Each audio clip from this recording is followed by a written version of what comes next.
भूपेश बघेल सरकार पूरी तरह भ्रष्टाचार के आखंड में डूबी हुई है।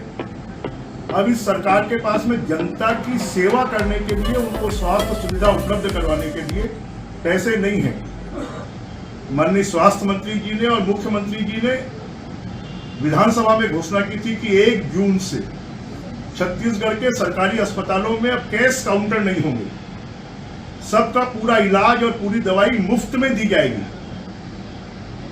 कल 1 जून है, परंतु अभी तक बजट में इसके लिए कोई पैसा नहीं है, किसी भी प्रकार की कोई योजना नहीं है, प्लानिंग नहीं है, और ये छत्तीसगढ़ की जनता के स्वास्थ्य के साथ में बहुत बड़ा खिलवाड़ है।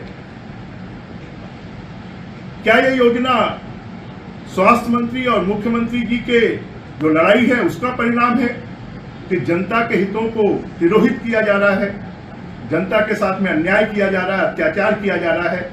हम मांग करेंगे कि सरकार ने अगर घोषणा की है कि 1 जून से छत्तीसगढ़ में सभी को सरकारी अस्पतालों में स्वास्थ्य सुविधाएं मुफ्त में मिलेंगी, दवाइयां मुफ्त में मिलेंगी, तो उस योजना को तुरंत लागू करें, अन्यथा जनता के कोप भाजन के लिए तैयार है।